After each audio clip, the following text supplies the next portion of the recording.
The fertility clinic, IVF Australia, to investigate allegations in IVF embryo donations that a Sydney woman led them to believe the pregnancy of her donor-developed baby had failed. As a result, the child will never know about his genetic history unless the recipient family tells him about it. The embryo donations happen with people having extra embryos from IVF cycles are removed and stored in frozen condition. These leftover embryos implanted in other were price bargaining, the genes of the embryos not known because they donated anonymously. Also no guarantee that each and every embryo gives birth a child, and it depends upon the quality of the embryo cell. In Australia, the mother has faced embryo robbery.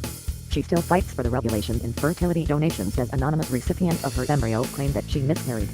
Ms. Parker wanted to help a couple after knowing their story decided to donate her embryos. Both the families maintained a relation among them, and siblings know the information about the extended family. The embryos of Ms. Parker implanted in recipient and believed that the embryos didn't work for her.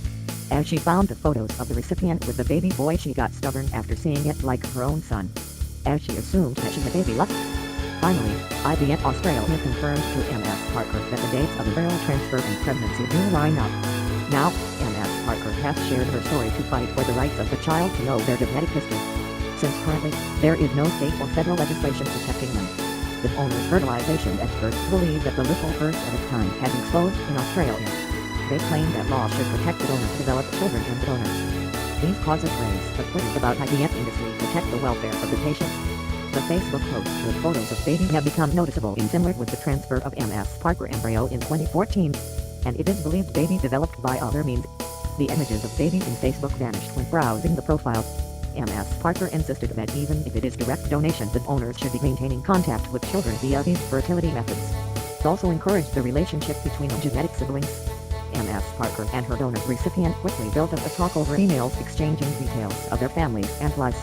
Ms. Parker said that as part of the donation process, the two couples agreed to remain in contact after the birth of any child.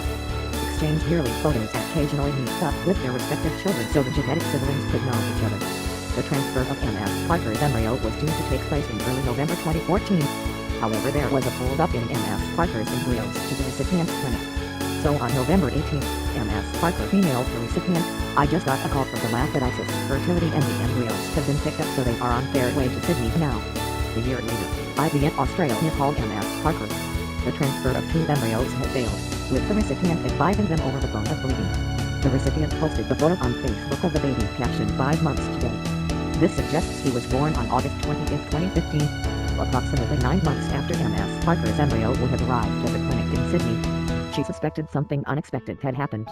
Ms. Parker contacted IVF Australia the next morning, hoping they would prove wrong by telling her the embryo transfer didn't happen as scheduled.